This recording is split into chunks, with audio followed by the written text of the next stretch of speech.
Good morning, ladies and gentlemen. Good afternoon and good evening to those of you who are connecting with us online.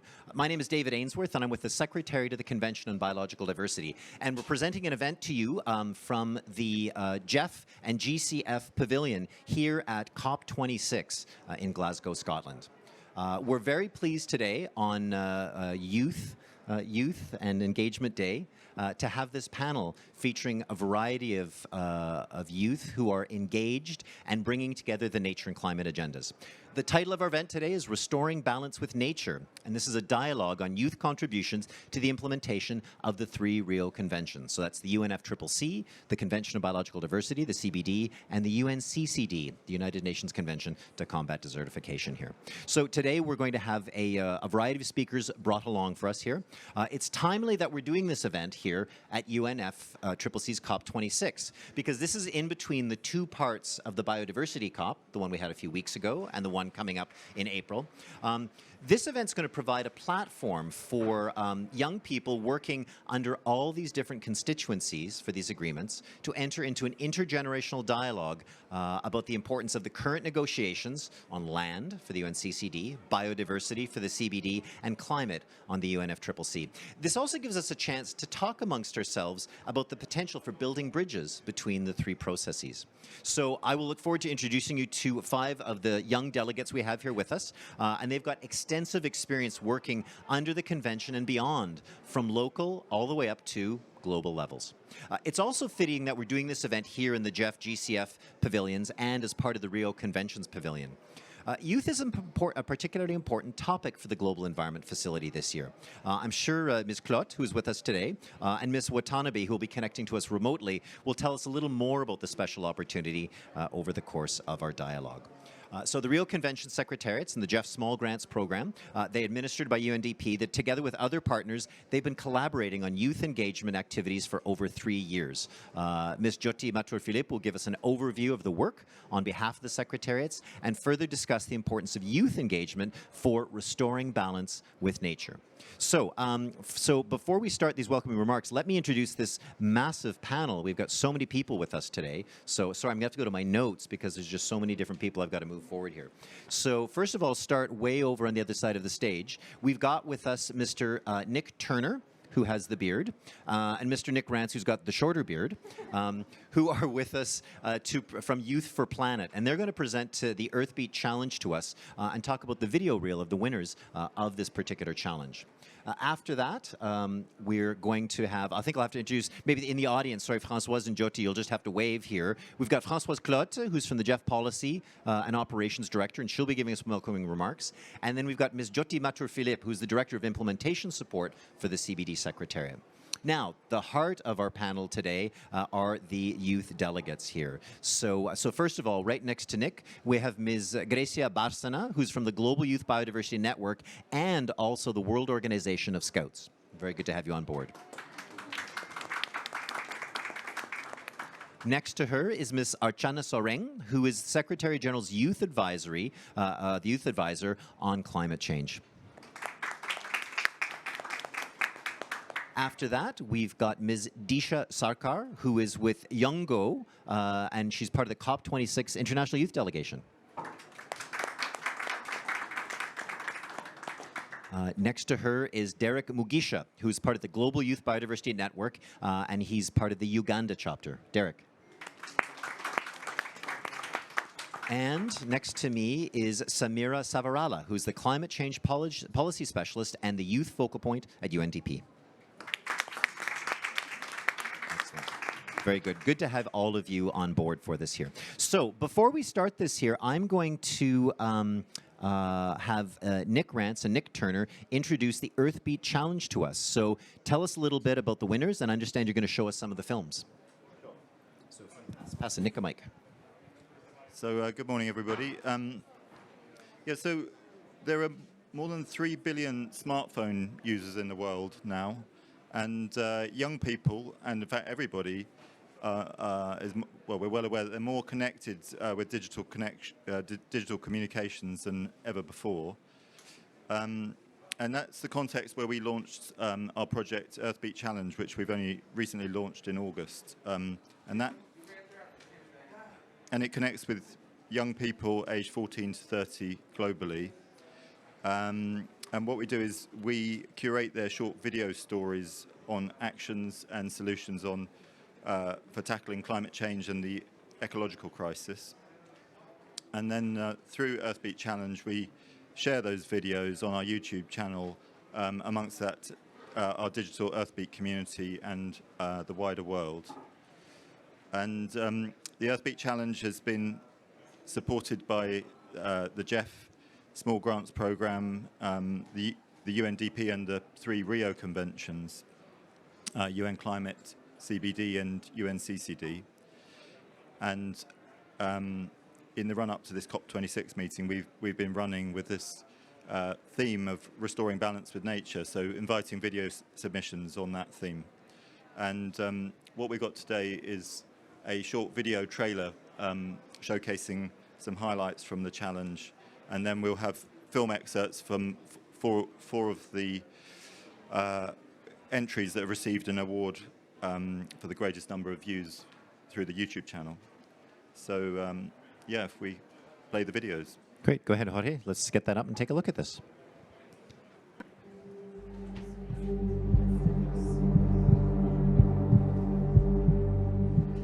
Currently, it's dry, it's bad. You know, animals are dying. Forcing children to walk long distances to find clean water.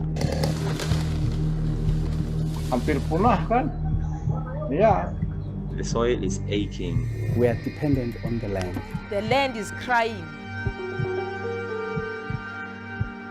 Ada bayang-bayang ini jangan-jangan tahun depan begini lagi. Climate change is a weapon of mass destruction. Less privileged people are bearing the brunt of climate change. But rarely ever do we talk about the global climate crisis. It's our place, it's our home. We don't know where we're gonna go to. We need the global community to take care of the planet. What could we as a community do to help? We do have a movement for our Mother Earth. Seeing all these effects of climate change, we have decided to do something. Choisissons de payer la facture maintenant que de la payer cher dans le futur. They understand that they can do something global at the local level. Everything on Earth is connected. Our effort is yielding good results for the survival of biodiversity. Almost 2,000 plants were planted. There is power in growing your own food. No pesticides, herbicides too. Sustainable lifestyle without damaging the soil. Together, we can speed up the effort to reduce carbon emissions. We all here are getting old now and we need the young ones to take over. We are the green generation. Youth against climate change. We can give everyone the opportunity to live better, healthy lives while restoring our Earth. Crops like millets has an ability to feed everyone and diminish malnutrition in children. You know what to do, then why don't you do it? Давай вместе. Давай.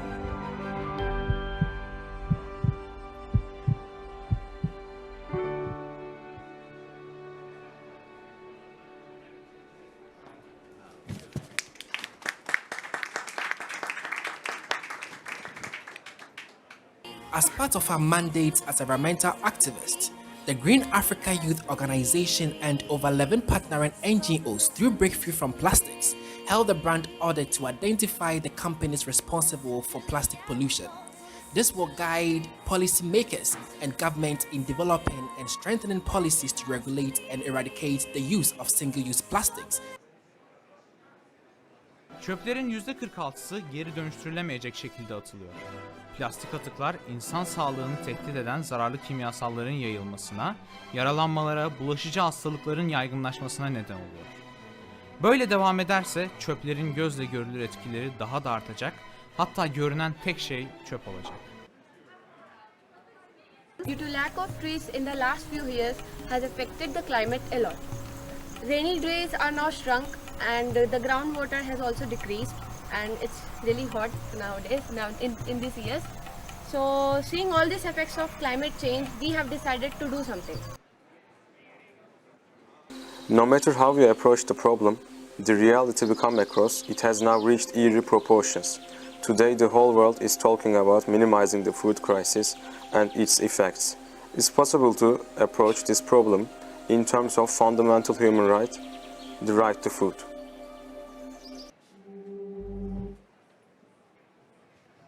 Excellent, thank you.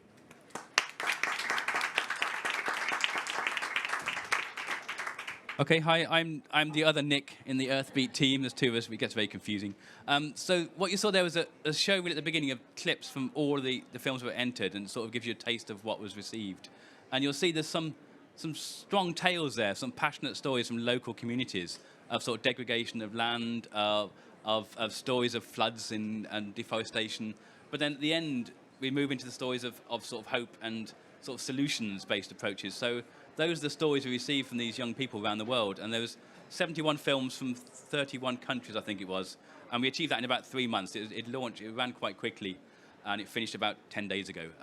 So I sort of urge you to go and look at the website, really. You can watch those films in full. There's 30 films on there on the YouTube channel, and you'll see the tales and the passion there behind them. What we're trying to do is provide a platform for people where they can sort of, the young people around the world, they're not alone. They're working together on this project, sort of with the Earthbeat. They're all part of the Earthbeat, and they're all working together, and we want to capture those stories, share them with other young people around the world, to realize there's a sense of purpose behind them all, really. There's a passion, there's purpose, there's hope, and there's action.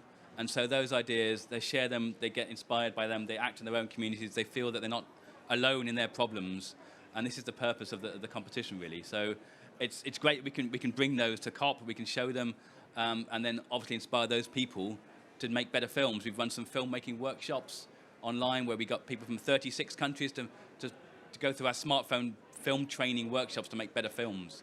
So sort of journalistic, sort of passionate, and technical as well, to make better films and share those. So this is what we're about, this is what we're trying to do, and share the stories of youth sort of around the world, really, and get that passion and inspiration going. So thanks for watching. Great, thank you very much. Round of applause. It is fabulous to see those films, to take a look at, local concerns, raised to a global audience, and see the commonalities between them. So looking forward to all of that. So I also understand that the finalists for the film have got some questions that we'll be raising to the panelists later on in our event. So what I'll do is, Nick, I'll ask you to take your spot in the audience, and Françoise and Jyoti, you can take those spots again, and we'll move on to the next part of the program. So now, before we move on further here, first of all, I want to invite Françoise Clotte, who's the Director of Policy and Operations at the Global Environment Facility, and then also Jyoti Matra-Philippe, who's from the Secretariat of the Convention on Biodiversity, to provide some welcome remarks. So Françoise, we'll start with you. You have the floor. Thank you very much, and welcome to all of you, certainly to the youth representatives here, and it's so exciting to have you on stage, and to the audience. Young or not, I think this is an issue of how generations come together on the problem we're trying to solve, right? So we can't, fail to hear the voice of youth right now, and the voice of youth right now is probably one of the major assets that we have towards solving the problem we're all here at COP26 to face. So that is, if anything, a reason for being delighted, in addition to very useful in our conversations. A recent report from UNICEF has flagged that 1 billion children are at risk, extremely high risk, in fact, because of climate crises. And they are not just victims, they are potentially the vectors of solutions, and that's what we need to talk about. How are we going together and with the lead of youth become able to resolve this issue? I'm here on behalf of the GEF, the Global Environment Facility, and I'm certainly very excited to be part of this conversation, to be alongside political leaders and alongside institutions that are trying to relay their voices into taking this further. So there's no doubt that the perils that are facing us in terms of environmental degradation and climate change are the results of decisions that my generation and generation before me have made, right? There's no doubt about that, and I think we need to be acknowledging that as a ground for further discussion. Now, what are we doing in the GEF to help with that? You may not know a whole lot about the GEF, but I hope you do know that the GEF is about action. The GEF is about financing. The GEF is about projects. It is about getting closer to communities, working with beneficiaries and recipient and countries to take forward some of the good ideas that innovate and find solutions, right? And we've been in that spot since 1992, when at the Rio Conventions, we were created to accompany the work of conventions and their ambition becoming the financial mechanism to channel effort. And so that's the short word on whom we are, in case you don't know. But we are collectively and with you at a crossroad now. That's certainly my acute impression in this COP, that a lot has changed in the last couple of years. A lot has changed based on science, based on civil society advocacy, based on the voice of the youth, which is loud, clear, and chanting, right? And both at the local, at the national, and at the global level. And therefore, the moment is ripe for, furthering that coalition. Now, clearly in my generation and among the institutions that people in my generation currently lead, none of that has been enough. None of the efforts that we have put together has been enough, right? So we're seeking ways to better engage. We're seeking opportunities to connect with you better. We're seeking ways of making sure that the institutions that we work with and we have some leadership over found ways of actually helping your efforts. Right? Making sure that we help you connect and mobilize your peers, because that's working clearly, and that is raising the volume on your voice. We're keen to make sure that we connect to you because you have the ability of actually raising awareness, expanding outreach, and sharing the knowledge and getting the coalition moving in the right direction.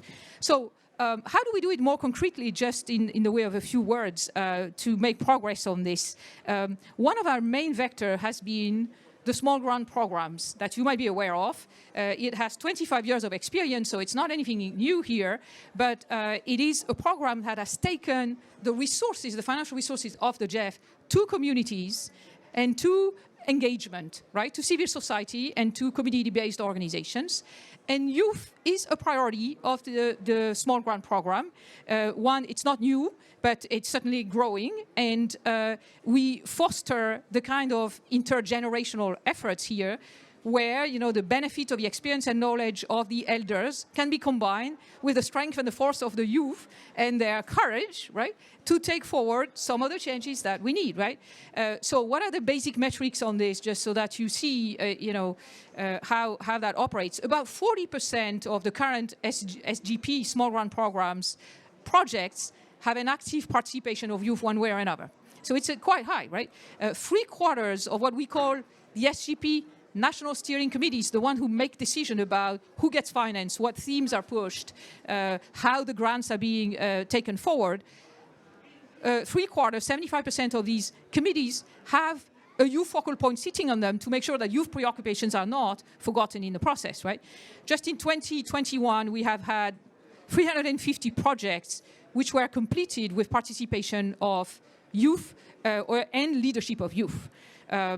You've just heard about the climate action video competition. That's another way that we've been engaged. There are innovation programs for youth and climate change that are also rolled out by SGP in 11 countries on an experimental basis right now. But we wish to see this taking a broader footprint, right? Because it does work, and that's the main argument, really. So beyond SGP and the small grant programs, we are very interested in the GEF, in reaching out, in hearing your voices, in listening actively, in engaging you further. In fact, one of the things we're doing this year is that we have a CSO event that precedes the meetings of our council on a regular basis. This year in December, it is focused on youth, because the idea is to reach out and enrich ourselves from what you have to tell us. So let me stop here. I've spoken enough, but what I do want to say, because I think it might also help you keep ahead with the sense of hope that you are bringing to all of us in the leadership positions we have with important institutions, right?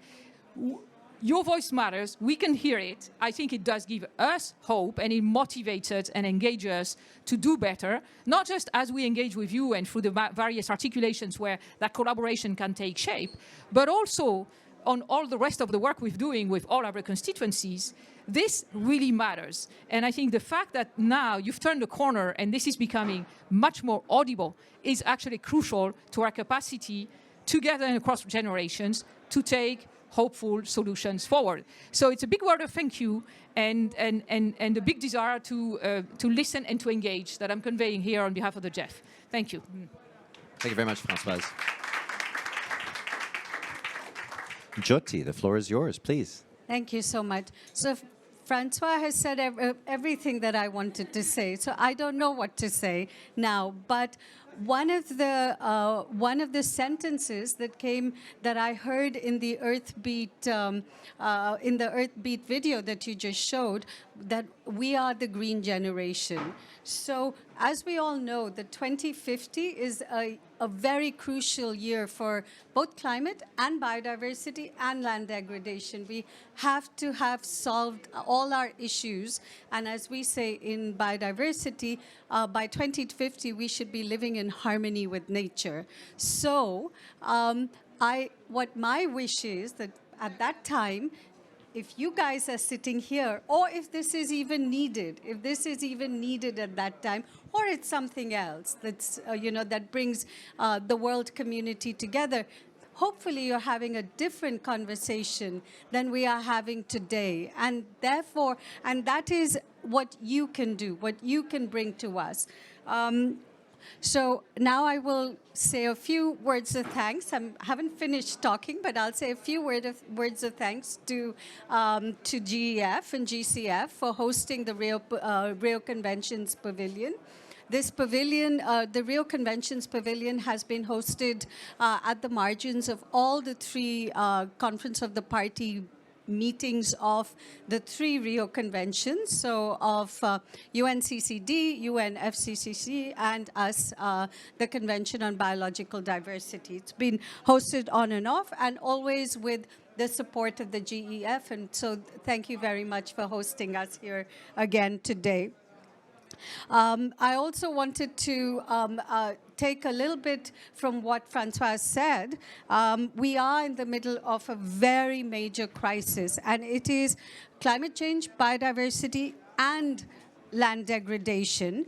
They're interlinked, and they have to be simultaneously looked at and implemented, and actions taken so that we have a sustainable future for you. For the youth, for you. We'll be gone by that time, but by the time you come on, it has to be more sustainable. So this year and next, we have some very, very critical negotiations going on in all four bodies that we are representing here today. Here in Glasgow, we have, we are trying to raise ambition to meet the objectives of the Paris Agreement. UNCCD will have a COP next year where they're going to be looking at maintaining healthy landscapes, and we will have our negotiations in Kunming next year in China, where we will adopt a post-2020 global biodiversity framework, which will be a policy framework for 30 years. So it will take us to 2050. And, we hope to get it right and to get your future right. And finally, the GEF is in the middle of a very, very important replenishment, which means that they are looking for their trust fund to get, to get another tranche of money so that they can finance all of our projects. But so it is very important that you engage in all of these processes. You are engaging in these processes, but your voice, as has been said, is being heard. You don't have to wait for policy decisions to be made. You don't have to wait around and see what people are doing and saying in the halls, in the plenary halls and all of that. Just go out there and take, what you're doing. Do your campaigns, raise awareness. Your voices will have a direct impact on negotiations eventually. They will have that. So please, please continue to do this. We have been collaborating with the GEF Small Grants Programme. All three of us conventions have been collaborating with the youth. I think in Madrid we had a fantastic video competition also, which was not the Earthbeat, but it was something that the three Rio Conventions had done with GEF. I was so inspired for the next 2 years till now, and now I'm inspired again. I have been using the examples from the winners in every discussion that I've had, because, you know, they were youth solutions and they worked.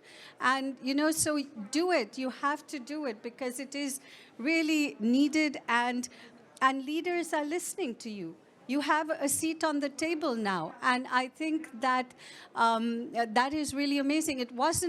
That wasn't true when I was a youth. It wasn't true. We were not looked at. We were not considered to have the experience or the voice or anything when I was growing up. So I'm really glad things have changed. I want to give a shout out to our Global Biodiversity Network, Youth Biodiversity Network. They are amazing. They have been with us for 10 years.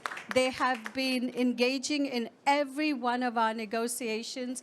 They are a major stakeholder for us, and whenever any agenda item comes up, they have equal rights to speak as every other major stakeholder.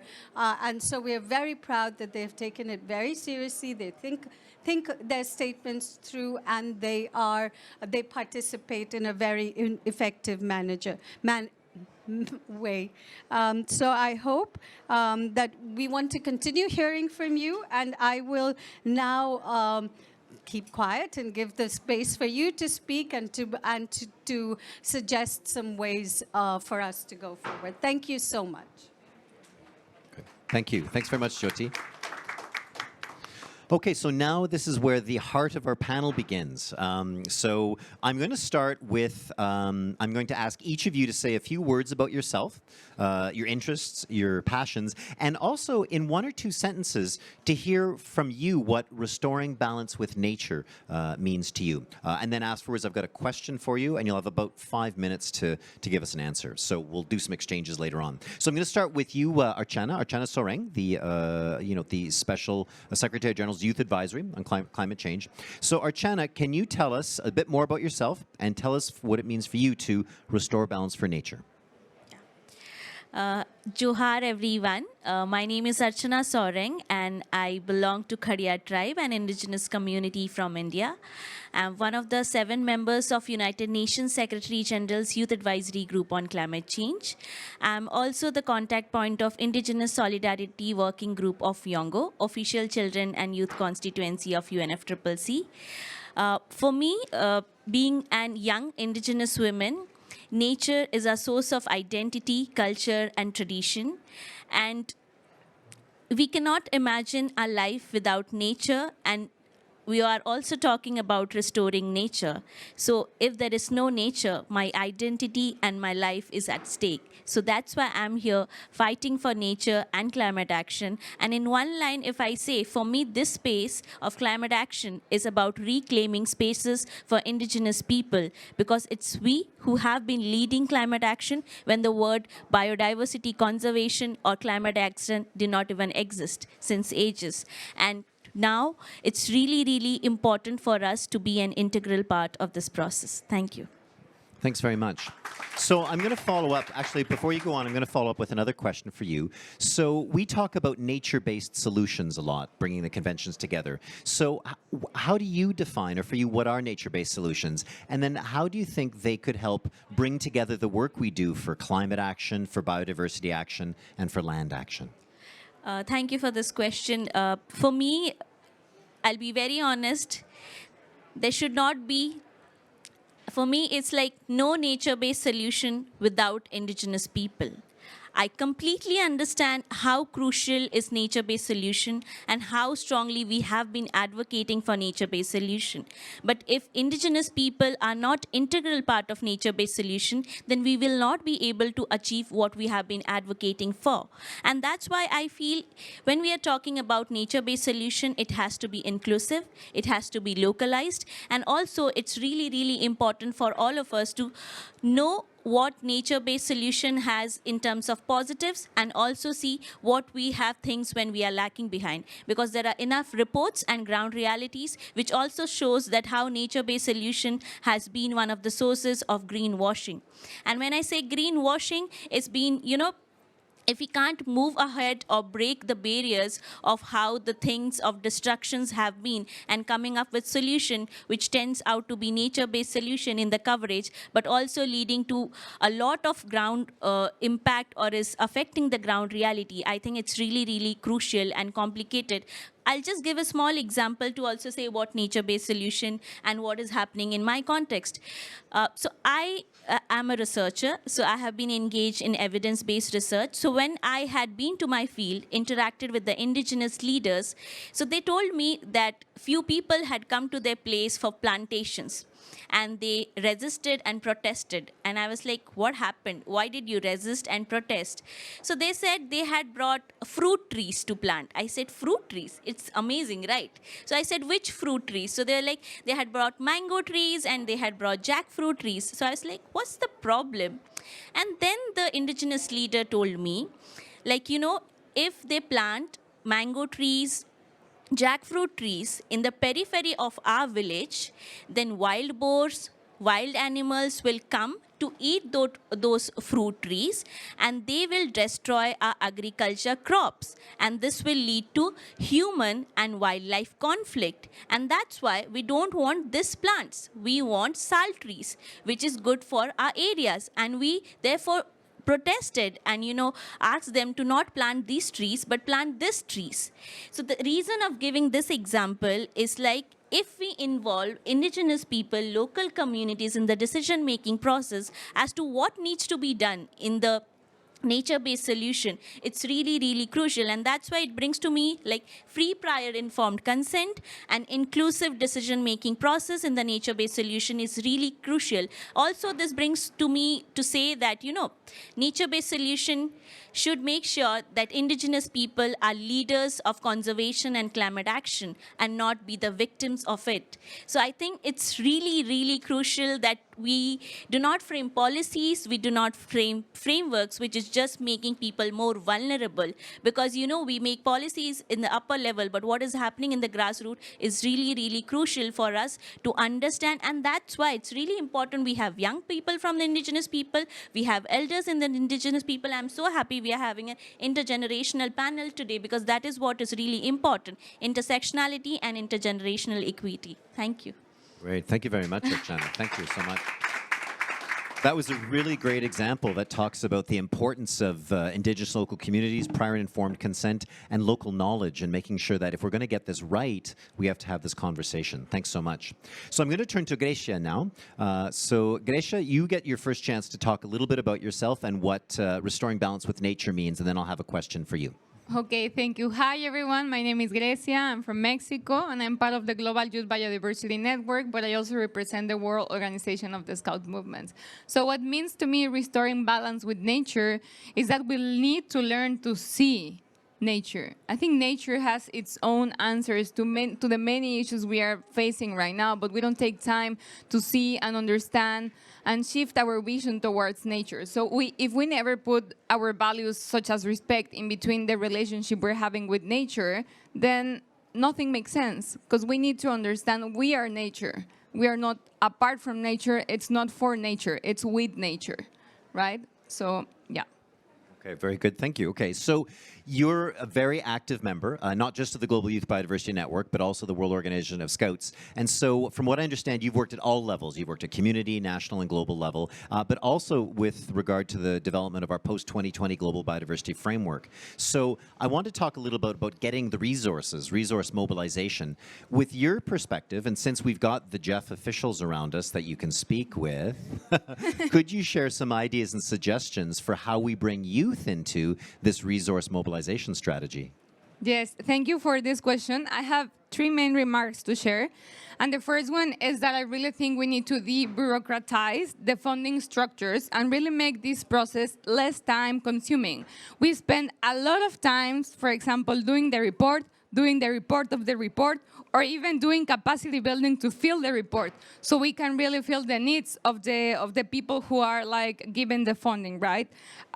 Therefore, we don't have enough time to focus on what really matters, which is the implementation process and developing the content on that implementation process. So then we really need to have flexibility, and if we think there has never been innovation, if we have to follow steps, right? Or if we have to follow a very inflexible processes. Innovation comes out for really having room to experiment things and to go and try out.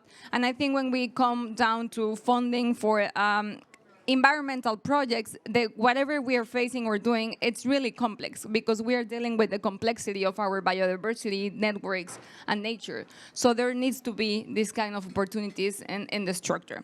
The second one is that I really think that we need a different cultures between the grant providers and the grant recipients. And this means a culture that is based on trust with each other, but also a culture where we share responsibilities and not rather than one side that is very powered and in control and asking to fulfill all kind of admin stuff and do everything under a lot of pressure. Others, like, meanwhile, you're having to implement and do what really matters, right? So this is the second thing. And the third thing is that the work done by youth needs to be paid fairly, right? Like, thank you. I think funders needs to be more reasonable with providing funds to the youth groups and also allow grant recipients to cover the staff cost because we also need to live at the same level as you guys, and we're also trying to make our life, right? So yes, we're young people. We may have a little bit more time than you, but we cannot be struggling to living for this environmental movement, right? Sometimes we are shifted to work outside this environmental movement because we cannot make our lives out of it. So we're either gone or we need to have another job so we can do what we are passionate about. And this is really only if we have the chance. So actually on the last days, a little bit based on what you were saying, at the Conference of Youth, I learned that there are people who don't have the chance to choose. They have to live fighting. And if we keep doing that, imagine we are still having the chance to choose, but they don't have another chance. So I think it's really important that we really start investing in this kind of things so we all can make a living, not fancy living, good living out of our normal daily life jobs. And yeah, so that's... Great, okay, thank you. So thank you. Those are some very practical things, and I did notice GEF officials around the room scribbling frantically on their notepads. So I think you've got the dialogue right there. Thanks so much. We're going to turn to Derek Mugisha from Uganda, the Global Youth Biodiversity Network. So Derek, introduce yourself. Tell yourselves a little bit about yourself, and for you, tell us about restoring balance with nature before I ask you a question. Yeah, I'm from Uganda. I coordinate the Uganda Youth Biodiversity Network, a young network of young people that also contribute to the Global Youth Biodiversity Network. So we have regions of our engagement that we have worked with all over the country. So we have networks of young people. So meaning we are organized in terms of our work. And in terms of how I see restoring balance, for me, it's we have to restore ourselves. It's with us because, like someone said, we at times remove ourselves from nature and we think nature is only the plants and animals, but we forget we as people are also nature, meaning whatever we are doing, we are destroying ourselves as well. So in terms of restoring nature, it's also restoring rights of people. If people do not have rights, to speak the human rights context, they are not able to participate in terms of restoration. So a lot of voices have been silenced and they have not been able to do their work. A lot of activists have been put to jail and have not been able to man the protected areas. So rights is also something that we have to put in context, but also the intergenerational equity as well, because once we bring all voices together, the young and the old, sitting in the same space and try to talk about restoring this, the ecosystem, but also restoring ourselves, like I said. But the other thing we have to not forget is once we lose a species, this species will never come back. Once we allow animals and the bees and each and every kind of species to go extinct, it will never come back. I'm so saddened that my kids, my grandchildren, will never live to see some specific animals. I didn't see dinosaurs. I would have loved to see the dinosaurs. So I think once we restore ourselves first, we also try to understand that once we are destroying the nature, we're also destroying ourselves. So and then we have to collaborate and restore all ourselves together. So that's what I take. Great, thank you. That's a great vision. It's about people, it's about respect. So now let's talk about, okay, so you in your work, you were involved a lot in developing youth engagement and participation with the national government. So can you tell us what would be included in a good model of youth participation in national decision-making, for the Convention on Biodiversity, for the UNCCD, and for the UNFCCC? What are some of the obstacles we have to come about, and what are some of the solutions that you know about or you could suggest? Yeah, so in terms of what we have done in our country, because before we started this chapter in our country, youth never used to negotiate in terms of the Convention of Biological Diversity. Okay, conversations around climate were there, conversations around gender were there, but there are no conversations around youth being trying to restore our planet.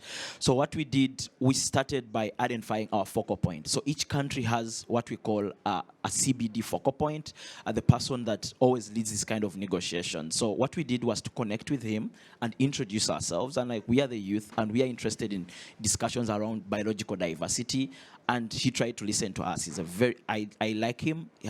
Francis Sabino, he's also the one that is leading the postulate to Global Biodiversity Framework. So he likes young people. But one thing he told us was we need to get organized, because at times as young people we have ideas, we have all these sort of things we want to do. We want to pressure government, we want to have these innovations out there, but we are not organized. So the first thing we did, and which is a good model for young people, is first of all, organize yourselves. How are you going to do this? Because you can access the funding, GEF can give us the funding, but we fail to implement it because, again, we don't have mechanisms on how we can utilize this kind of support. So one thing we need to do as young people is we need to get organized. And this is what we have done in our country, and to connect with our focal point and our government. So what we always do, because we did the consultations for the post-2020 Global Biodiversity Framework when it was just a zero draft and also the updated zero draft. And all we used to do was, after we have gone through the whole country, we were able to submit our position to government and also to the negotiation team, because these are the people who negotiate on our behalf. But also what I would thank the convention is they've given young people a platform. So we always present at the floor of the convention whenever there's a COP, like you saw the COP15 recently, the first phase. Youth were able to make a statement, but also we are also listened to. But again, we need more and more attention, but also we need financing. So if this model is to work where youth have grassroots structures, it needs to be backed up by financing. Now, I've been sharing just a few minutes ago, the requirements on access to funding, at times it's hard for young people. At times you put a lot of restrictions that we cannot be able to have. For example, someone tells you you need to have like 30 years experience in this field to be able to do this kind of project. But you may find my idea is one that this global world needs, but also if you make access to financing really, really difficult, it's hard for us to implement projects. I'm telling you, young people are thinking every day. We have ideas going around our heads. We have done all the critical thinking, the systems thinking, but what we are lacking is someone to move with us through the process, because it should be a collaboration. We should not be pressuring government, because again, we are part of government, but we should all collaborate as parties, as stakeholders, the indigenous communities, the women rights, everything. We have to join up together as one, because at once you're also young as we are. So we're not saying because you're old, you were never young. You were also young like us. So you know what we go through. You know our challenges. Please listen to us. Give us support that we need. I think young people, actually they have solutions. Just get to have I was just interacting with the youth, just 8 years. This young boy was doing tremendous work. But the only thing he said, Derek, you see, no one says my work out there. I would want people to know this solution. Maybe it would help another person, another young person to innovate.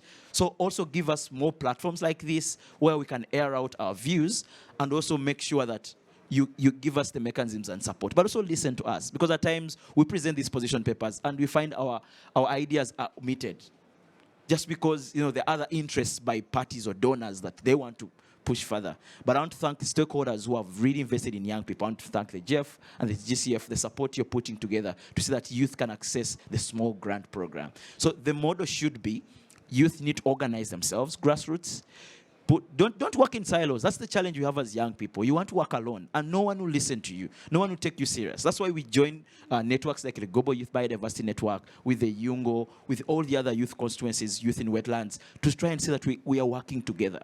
Once we work together, approach your governments in a way that your stakeholders, your collaborators in this context, do not compete with your government, because again, we forget you are part of government. So you're part of government. You have a right to engage in negotiations, to engage in community building, to engage in fundraising as well for your country, because at times countries also have burdens where to identify funding. Be part of the solution. Don't be part of the problem. So once they invite you, please make yourself available. Go ahead and study all these things. The other thing we need, and I think will be helpful for this kind of framework, is access to education. Education is still hard from where I come from, developing countries. It's either too expensive, so you find that someone from a poor community cannot access this kind of quality education. And as well, the curriculum is not yet clear on educating these kind of things we talk about. It's not there. Just telling me about a mountain, not telling me how to protect the mountain and its species, is what we need to have such kind of conversations. Don't just teach me about, the lake. Tell me the importance of the lake, so that when I grow up and I'm in levels of decision making, or as I'm growing up in my career, I can be able to defend this lake, but also make sure that its species that are in a lake are supporting community development. So this is what we're trying to do in our country.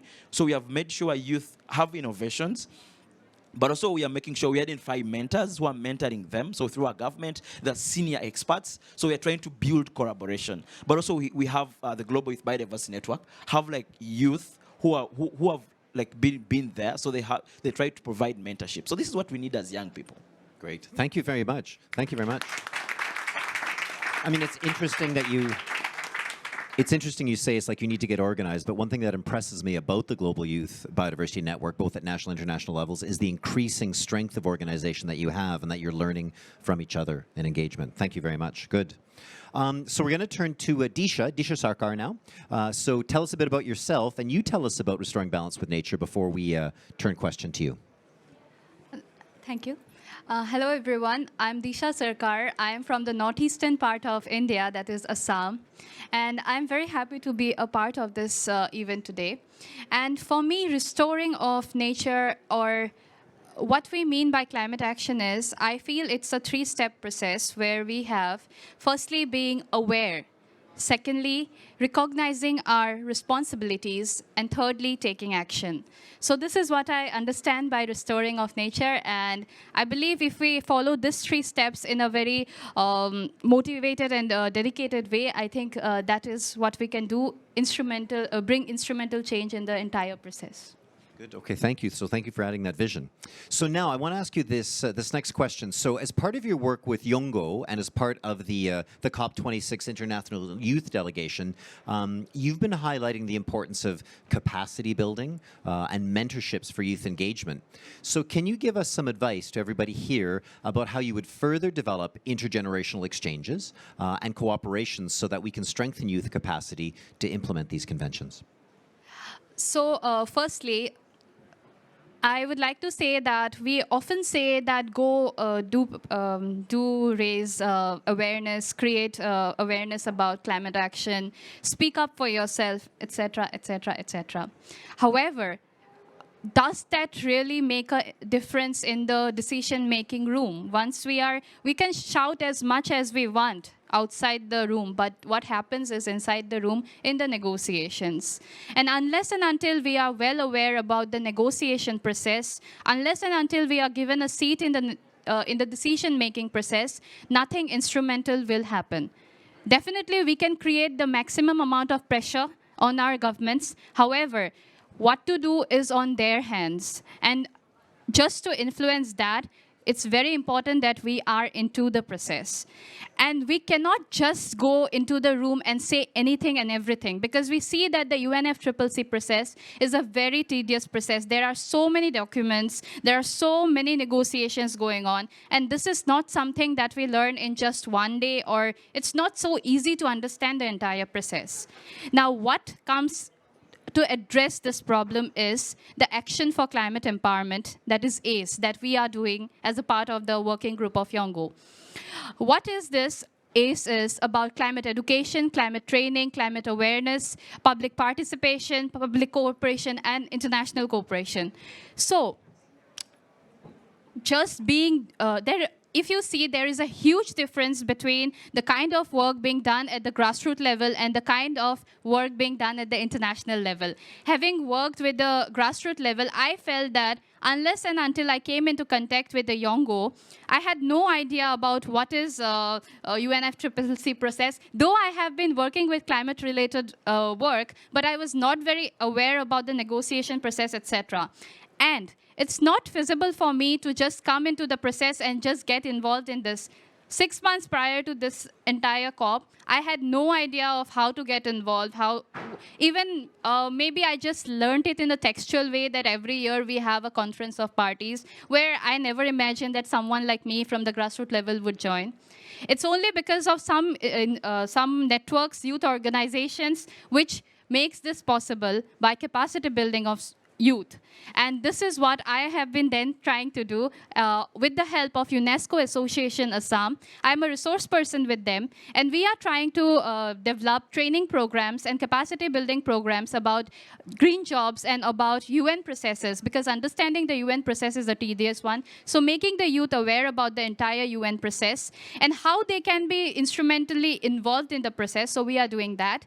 As of now, we have around 8 UN libraries that the UNESCO Association Assam has developed in the 8 northeastern states, which are inhabited by the indigenous and the indigenous communities and the hilly people from the hilly region.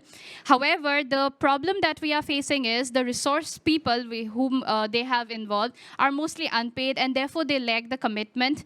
And so, as a part of the Global Youth Development Institute, which I am a part of, we are trying to help the UNESCO Association to support this resource people so that they can be more substantially involved in the process. Moreover, suppose we are conducting a capacity building program, we need the venue. So for that, we need to give some venue cost, and that does not, from where do we give it? We are just a youth organization and we do not have the support. So this is another thing that we are looking into. And thirdly, about the digitalization of the materials that we have. So for supporting our youth in the form of providing them with tablets or phones. So this is some of the things where we are feeling the gap, and we believe that in the eventual process, from GEF or from GCF or from any other funding sources, we will get support, because I am an example of capacity building. In the last 6 months, the kind of capacity building that I got from Yongo as well as from the Global Youth Development Institute, I have been able to join discussions. I'm on this panel. I never imagined this at least 6 months before. So I think it's important. You are not having this as an expense, but you are investing in future. And nothing about us without us. Thank you. Thank you very, very much. And here's a good example of, with some investment and capacity development and making these processes that we work in more transparent and obvious. Very good. Thanks so much. Thanks. So the last panelist we've got for this stage here, because I know that some people have got to leave very, very soon, is we're going to move now to Samira Savarala. So can you tell us about yourself and restoring balance with nature? And then we'll have another question for you afterwards. Go ahead. Great. Yes, thank you so much. And thank you to all of you. And thanks for being here. I'm Samira Savarala. I'm with the United Nations Development Program as a climate change policy specialist. I first of all just want to say thank you to Gesia, Archana, Disha, Derek, you are incredible. I know you do so much on top of the work you're doing here, so just want to say thank you for your work, and I really respect and admire each of you. And just to add, in terms of nature restoration and balance, I mean, I would have to just agree with all of you, ensuring that people and nature are seen as one, the importance of including indigenous peoples, young people, marginalized groups into these spaces is so important.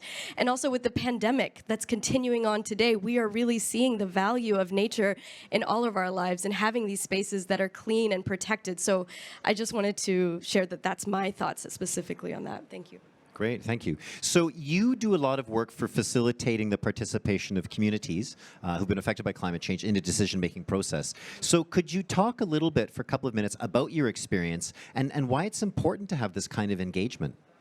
Sure, yeah. I mean, I think they've already answered that for us today, so I don't know if I can say anything even better. But I will say on behalf of UNDP, we're working specifically on what's called the Climate Promise, which is working with 120 countries on the revision of their NDCs.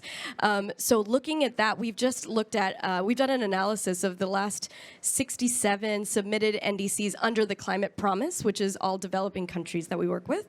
And then within that, we found that with ambition, when you hear the term climate ambition, right? Oftentimes you think of mitigation, you think of emissions reductions, we have to address that piece. And that's, of course, very important. But the social inclusion piece, the ensuring that, groups and stakeholders are included in the process, that's ambition as well. That's important for ambition, even if you're reducing your emissions, but it's not a very inclusive process. And it's not actually driven by stakeholders and driven by the communities that are affected by this crisis, then is it truly ambitious, And so we're really looking to bring in stakeholders, especially young people and indigenous peoples into these processes, so that when you develop your NDC, your nationally determined contribution, your pledge towards the Paris Agreement, that you're including these groups in that decision making. You're including these groups when you're revising the NDC, but then also that's your pledge. But then what about implementation, right? So if you say, yes, we need young people to be involved and at the table in climate decision making, but then in the implementation piece, when they're really involved on the ground there, how do you ensure that they're also part of that process? And then in the reporting process, you go to the young people, you go to the local communities to say, what's happening, how is that working, and use that in your NDC at the national level as well. So that's something that's really important to us. That's something that in the Climate Promise, and we're launching the phase 2 of that, which is focused on implementation. So this is something that we're really looking at very closely, and how that is part of ambition. So just in saying in climate decision making, and also looking at across the conventions, all of the decision making here, we know it's all very interconnected. What you're working on for climate change is very linked to what you're working on in biodiversity, land degradation, et cetera. So how do we ensure that that all comes together? And we see, definitely the climate plans and the NDCs as one opportunity to ensure all of that decision making happens together, and it's very interconnected and involves young people at the table. Great. Okay. Thank you. Thanks very much. Thank you. A round of applause. So before we move to the next part, we do have to bid farewell to a couple of our panelists because it is the day of engagement and action. Some of them can't stay with us, so I think we have to say farewell to Archana and to Disha as well. They've got to go. So let's have a round of applause for them and wish them the very best. Great, thanks. So I give you leave to move in a quick, and what we'll do is let's move one spot inwards so we're together for the rest part of it. Thank you very much, Disha. Thank you very much, Archana. Here, we'll just move over one spot.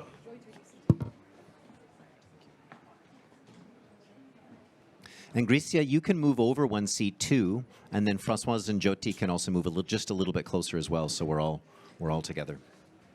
Thank you so much, Archana. Great. Okay. Thanks. Thanks so much.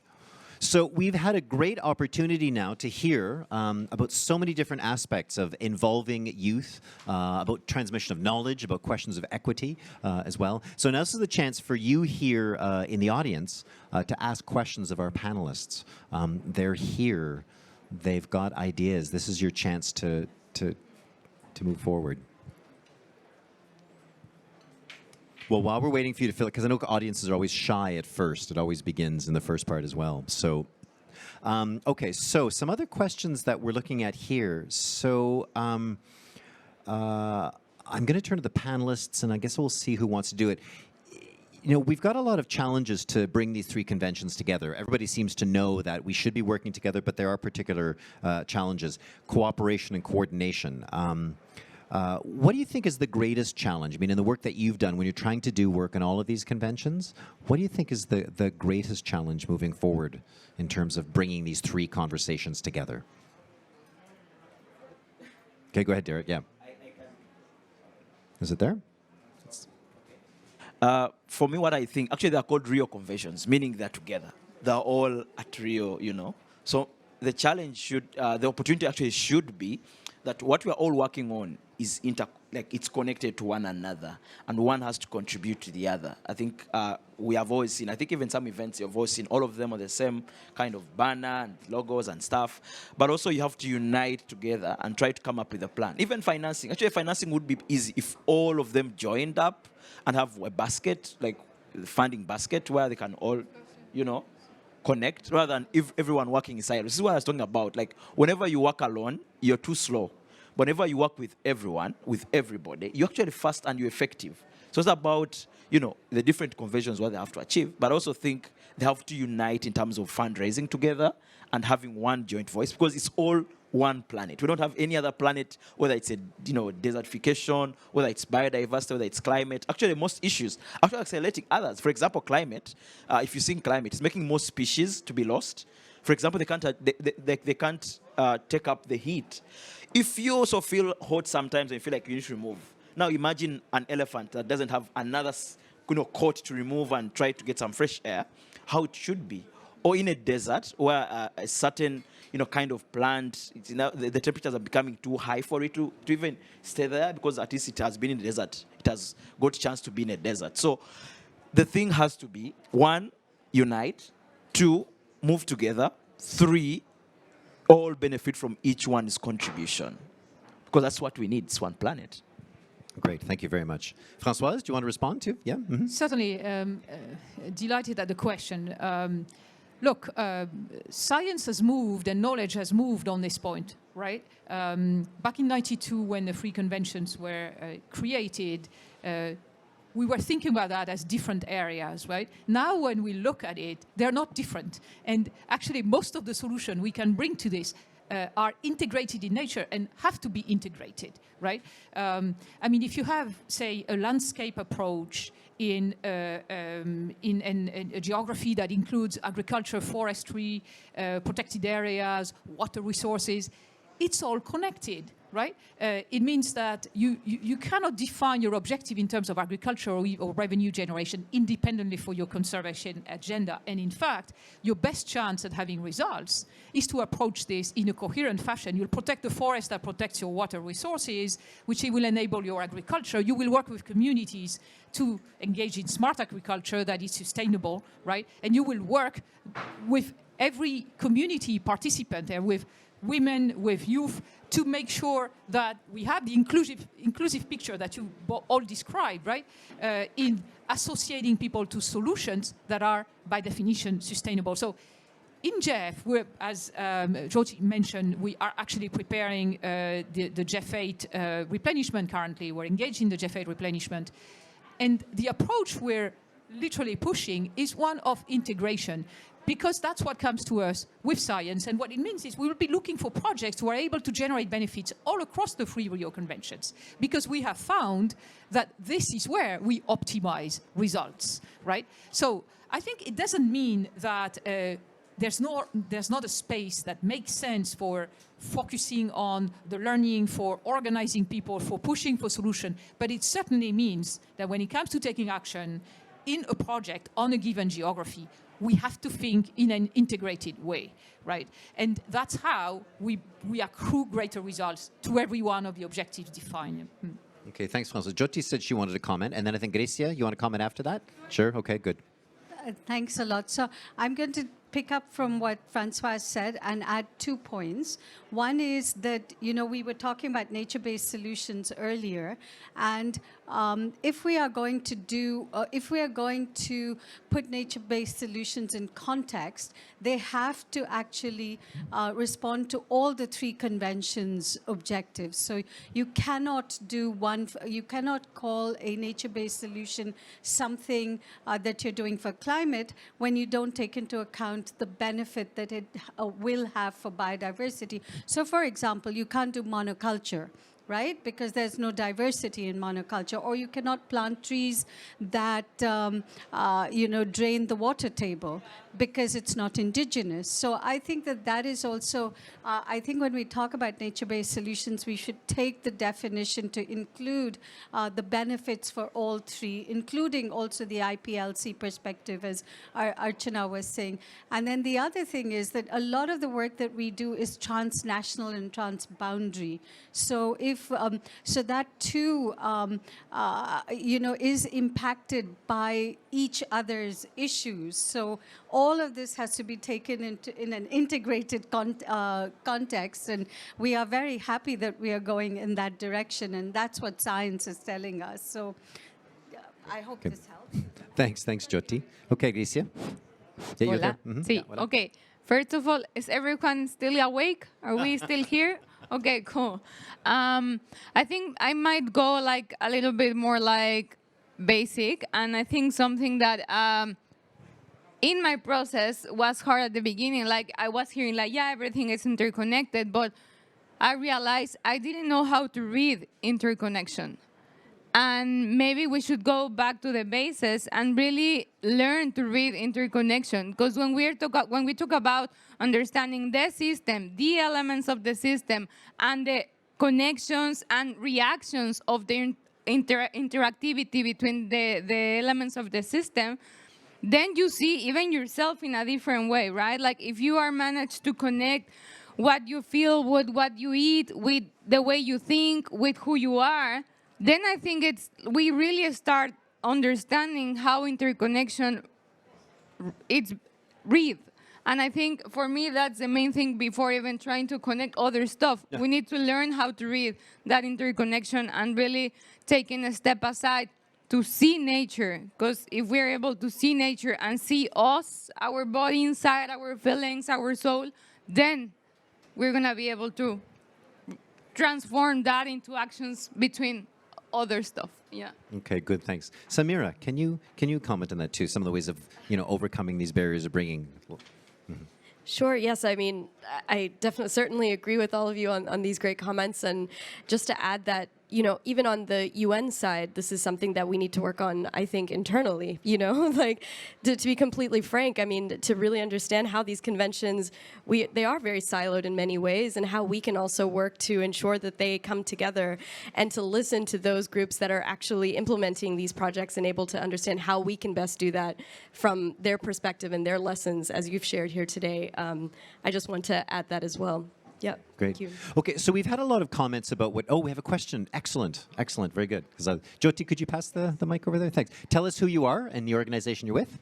Hi. So my name is Serene Hassan, and I'm a research fellow at the London School of Hygiene and Tropical Medicine. And currently, we're working on the Pathfinder initiative, which aims to find evidence of interventions that have been implemented in practice in the real world. That have also measured mitigation and other co-benefits of these actions, such as health, social, or economic, whatever it may be. So my question is, we heard a lot today about action and implementation. What is the program of evaluations that goes alongside these actions and implementations in order for us to be able to learn lessons and to really understand what the impacts of these are and what we should be doing more of or less of? And how do you do these evaluations as well? Thank you. Right, that's an important part if we're going to manage impact and stuff. So I may start with the youth. I know Françoise will talk about the methodology, but also with our panelists here. So when you've got a project and you've got to evaluate whether or not it worked, how do you do that? What's the most effective way to learn lessons and to gather that kind of information? So I'll give you one project we had was the consultations of the Postway to Global Biodiversity Framework and try to raise the youth voices in the next strategic plan for nature. So what we do is we have surveys. Like we have always used surveys, like event surveys. Actually, we always do a before. Did you know about this? What do you expect to learn from the workshop? Things like that to first know where this person is. And then during the event, we're going to do another evaluation where, okay, now you've been here for 2 days. If it's a 3 days event, how far are you moving? So we always do this under the GYBN. And then the last one, after the event, we do a post event survey. Like, did you learn? Was it inclusive? Was your voice heard? Like, we're trying to make sure everyone's voice is heard in this. Like, you don't go back and say, my voice was not heard, I share this, wasn't captured. So we always do such things. But also we have documents, like a Google Docs, where if we are maybe trying to push a negotiation text and that, so we put it there. So everyone has a chance to put it, and then we always come to, an agreement on, okay, this is works, we get more evidence on this. But all this makes us to know the impact of what we have had on an individual life. But also, if it's a project like restoration, we always do before. We always take pictures like before and after, such kind of things, because they help us evaluate if the tree was there, and if it wasn't there, how about if we have planted it, how long it grows. So there's also technology we use where we're trying to map trees where they are. Like if you plant trees like at COP, we have a system, a GPS system that can track where these trees are. So we can keep seeing, okay, this tree was omitted, this one was removed. And then we also map the shade, like the canopy of the trees. So as the trees grow, such kind of, you can see on the system that, we have trees there. So there are kind of innovations that actually we think even more could come up on how we can get to have the impact measured. But also in terms of individual context, we always do surveys before and after. So to evaluate community, the impact, ask them, we do videos, try to see that if it was about removing you from being shy, because you have youth who are shy. Like they want to come to the camera, like, Derek, I can't do this. But again, once you take them through the process, we eventually have them on camera. So that's kind of also another way in which youth can evaluate that project. Okay, sounds good. Gracia, what about projects that you've got there? Or I'll have you go, and then we'll go to Francois, then we'll go to Samira, and then Francois. Okay. Francois, you'll get a chance as well. I'm giving the Yeah? No, you go. Okay. In my professional side, I do sustainable tourism. So I basically work with local communities and indigenous groups developing experiences so people can go and experience a new type of traveling more slowly. And so based on that experience, I think there is one piece of the recipe, which I think it might work on what you're asking, which is if you're not able to co-develop or co-design with them, with the ones who are going to be benefited from that process, program, activity, economic action, then your monitoring system, evaluation are going to be like blah, blah. Really, it won't matter to anyone. Therefore, I think it's really important that we take into account those and that they are based, yes, on metrics, because if we don't measure, we cannot change anything. But there are also other elements, such as personal development and social improvement that need to be taken into account to really be able to measure the transformation on the site. It's not about the amount of workshops we deliver. It's not about the people who went to the event. It's about the life quality, the personal development, and the improvement on that restoration or in the land. Yeah. Okay, thanks very much. Francoise, why don't you go, and then after that we'll have Samira talk about UNDP's experience. Francoise, go ahead. I mean, Derek and Gracia said it all, really, right? It's about being systematic, having metrics, being mindful, right? Revisiting, having a fast learning loop there, being open-minded, reconsidering, reopening, redesigning, right? And it's also about associating the direct beneficiaries to the feedback, because they should know, right, better than anybody else whether something is happening or not, right? So let me not expand on that. I'll just say one thing in addition, which is that, we have a complicated methodology at the GEF to follow this in ways that can be aggregated for the purpose of giving account of what happens at the more macro level, right? So, it's a complicated framework. But one thing we've learned, which is very interesting, is there are always plenty of benefits that we don't measure. As you were saying, there are co-benefits, right? There's plenty of benefits that even in our effort to put these metrics in place, we actually don't capture. You were referring to it. People change. They bring different attitude. As a result of a project, they have a demonstration effect on neighboring villages. They grow the coalitions and so on, right? And all of that actually means that when we talk about the benefits of our project, really, it's an understatement of what it generates, right? And there are always new dimensions, as you were pointing at. So I think the vigilance that Derek was talking about, paying attention to what works or the reaction of people is what helps us improve these systems over time, right? Great, thanks, Françoise. Samira, what about your experience working at UNDP? Yes, so it's a great question and certainly interesting to hear your perspectives, especially for the projects that they're working on.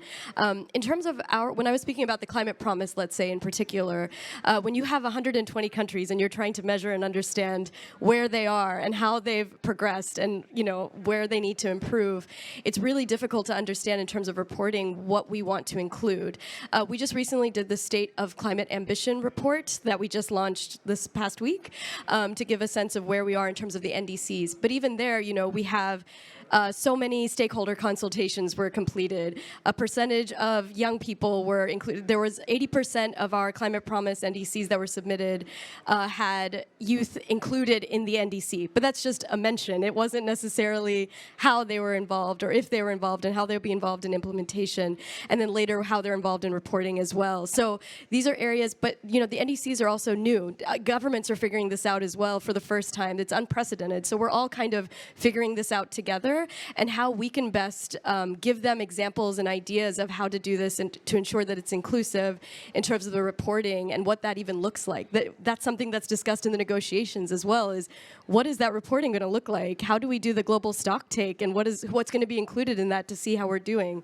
We know that the ratchet mechanism is working. The ambition is increasing, definitely not enough as it needs to, but it is increasing. So how do we ensure that when we are looking at this reporting piece, when we are looking at the next steps, to ensure that it is inclusive and is, brought in a way that brings in these experiences and these lessons into it. So I don't have an exact answer for you, but it's something that we're looking at very closely as well. So good question, yeah. Thanks very much. So what I'm going to do is we've got our panelist, Yoko Watanabe, is waiting online to join us. But before we do, I'm going to have us just do a quick wrap-up. So you've been here at COP26 at this dialogue, this intergenerational dialogue. Where do we go from here? So imagine we're going to do this again at COP15, Part 2, in Kunming. Between now and then, what are we working on and where do we move forward to? So, and that's also true for Jyoti and Françoise as well. So everybody, about a minute and a half on this. So we'll start, which person will start with? You'll start this and we'll let Jyoti and Françoise go and then the other panelists move all the way down. I can say what I will be doing up to COP15, and that is the post-2020 framework and all the other decisions that go, including a review mechanism and monitoring mechanism that will help hopefully keep us in a better, give us better data than it has in the past. But I think, as we've been saying, there's more science, so hopefully that will happen. So my work from now to COP15 is ensuring that the post-2020 framework is indeed negotiated and adopted at COP15, and that all of you are part of it. And and Francis is leading it, as you know, and I'm supporting him. So I hope that we will get something good at the end of it, with your support. Thank you. Thanks very much. Well, on behalf of the GEF, what we are doing right now is trying to replenish the GEF, right? Every 4 years, we go for replenishment. We are very ambitious this time because the needs are greater and the gap is greater, and we want to be able to ramp up impact and action, not just by making things more efficient and more relevant in terms of result, but also by having greater financial flows. In doing so, we are really engaging our whole network, and our network is a broad one. It's the donors countries that contribute. It is the recipient countries that have views and voices. It is the agencies, the 18 GEF agencies that get engaged into implementing our programs. And it is the broader constituency of CSOs and NGOs and communities that are around us with experience, relevant views that we also want to hear from. So it's a big listening exercise together with a big scientific exercise of trying to define the actions that are most likely to bring results, right? And a lot of what we'll be doing over the next 6 to 10 months will be focused by that. So it's a very fertile moment for conversations. I mean, it is a time when it is important that you reach out to us with your messages. It's a time where we're delighted to have a chance to listen to your messages, right? And it's a time where, as every 4 years the program changes, we can redesign and rethink some of both the menu of the GEF actions, which we call programming directions, and the policies under which, and guidelines under which we operate, in which we're also paying attention to issues of simplification, issues of responsiveness to country and stakeholder needs. So that will be the focus of our work in the next short-term horizon. Okay, good, great. Thank you. I think, firstly, I would like to thank, to be honest, being next to you, it's a really nice opportunity, but also I would like to thank the fact that you are open and like willing to share this space. I think that's really important and very valuable. And what I've been doing in the next couple of months are three main things. I think the first one is keeping raising awareness through non-formal education in my organization so people can keep knowing more nature and really learn how to read, because if you are not in this world, it's not that easy to read that interconnections. The second thing, it's like I keep advocating and using the space that I have to really bring on the local perspectives and working on the ground. And I think the third one is that I'll keep pushing for those projects and access to funding that really is focused more on the ground and trying to spend more time on designing and for the people with nature. Thank you. Thanks very much. Thank you. Thank you. For me and the GYBN community, the Global Youth Biodiversity Network, I think we are still engaging on the post-2020 because we feel it's not yet ambitious like we really want to be. So we shall go till the end and we shall follow all the negotiations. And but majorly, we shall make our asks visible, because what we are looking for is not just talk about what needs to be done, but also do what is supposed to be done. So for us, as the youth, we are taking lead already. We have our networks ready. We have our fundraising teams trying to look for support. Please support them. We have youth networks, like youth who are trying to innovate. Please support them. These requirements are a bit hard for them, but also try to provide transformative education and also put the rights of nature and people into context, because at times some voices are never heard. So for us, what we are going to be doing, of course, awareness is always there. Most of our work, but also widening our network, because we need as many young people to be part of the GYBN, because this is a community that is engaging on behalf of you. And so as youth, you have to join the network so that you can also keep engaging your voices in there. We might think we are representing you, but maybe you are missing something that you might have. So join the network, engage with your countries, engage with the focal points. For us, that's what we are doing on a daily basis, because we really want to have our most ambitious. But also after that, we shall make sure our countries update their national biodiversity strategies, because at times they come and sign a lot of protocols here and there. When we go back, they do different. So we want to make sure that they do what they talk about, and they make sure that everything moves, and we shall live in harmony with nature by 2050. Thank you. Thanks very much. Thanks, Derek. Thank you. Samira. Great, thank you. Yes, just to add, of course, UNDP is also very involved and is following this process very closely. We want to ensure a successful outcome. And success also, of course, means being inclusive, making sure that the youth voice is heard, the indigenous people's voices are heard, that we do have that rights-based approach for nature and people and planet. But I'll keep it very short because I know we don't have much time, but thank you very much for joining us. Great. Thanks so much. Excellent. So listening to all of this discussion here has been online has been Yoko Watanabe, who's the global manager of the GEF Small Grants Programme. So she's been taking notes and listening, and she's been lurking. I know we don't see her, but we'll see her on the screen here in a minute. Yoko, we would love to hear your closing remarks and your reflections on what you've heard today. So go ahead. Thank you very much, everyone. It's great to be participating here from New York, actually. I'm Yoko Watanabe. I'm the Small Grants Program Global Manager here. It's been a delight to see everyone in Glasgow having this space talking about youth and restoring balance with nature, and an amazing panel. And thank you so much, David, for this great, facilitation today.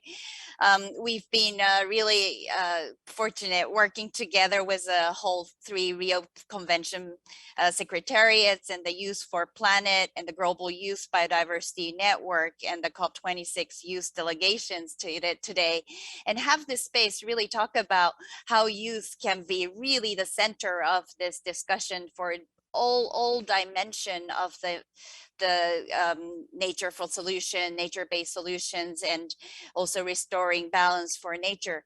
And we really heard today, I think, key messages here that one, it really needs to be inclusive. The nature-based solutions really needs indigenous peoples and youth and also persons with disability and also women be really part of the whole solutions and the center at the heart of this movement. And also we also heard about integration.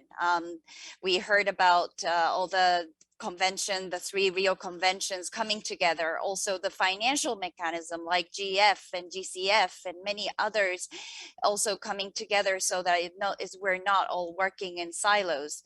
And also different mechanism like this GEF Small Grants Programme, which is providing small grants around the world in 125 countries, supporting local communities and CSOs to really be part of this decision making and implementation. And working with all these partners, we can make a huge difference. And also we also heard today about the interconnection between cultural biodiversity, nature biodiversity, and all the people, these elements of economy and social and environmental issues connecting together, and how interlinked our livelihood is with all these elements. So with what we have all heard, youth really brings in the new ideas and innovations, and it's not only on the implementation on the ground, but how we can bring their voices to these decision making at COP and global agenda and global decision making. And I think that was very, very clear. And we heard from both Archana and Gracia and Derek and Disha and Samira, really clear voices from the youth, what they're doing on the ground and what solutions they can bring. And they're not only the beneficiaries, of course, they're the ones who will be leading for the future generation and the actions that we need towards 2030 and 2050 and have the movement moving forward. And I think we really clearly heard also from Gracia that these funding mechanisms that we provide really need more debureaucratizing and flexibility and trust and share responsibility. And I think those were really clear elements, and that's what Small Grants Program is also striving for.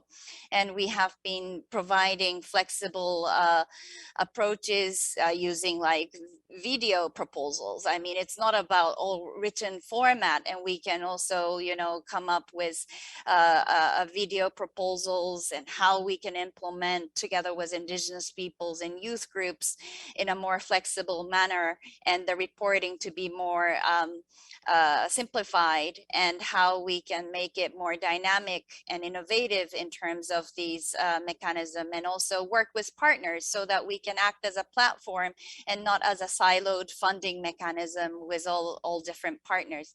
So I think these are, things that we can move forward. And I think moving forward, what we can do further is that mainstreaming is one way of doing things, but also for the youth, I think there is a need for dedicated investment and funding to innovate and test out and show evidence of the different work, and also bring them to these forums so that they can be part of the decision making and discussion, and not as a periphery and talking about around the surface, but really be part of the decision making, as Archana and others mentioned about the need.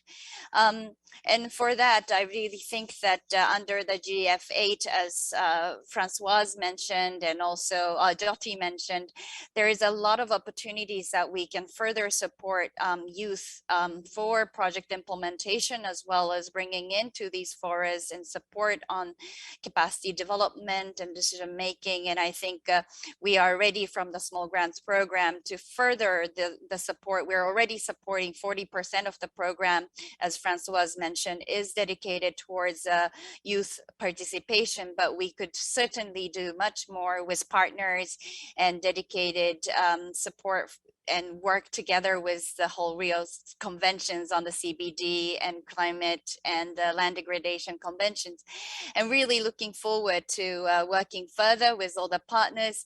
Also, finally, I really wanted to thank Nick for the great the videos that you have shown in the beginning. It's been a partnership from the very beginning to really bring the voices of the youth to this climate conventions and bring a spotlight to what you all do. So with those few words, looking forward to the further partnership. Thank you so much, everybody, for this space today and the great dialogue.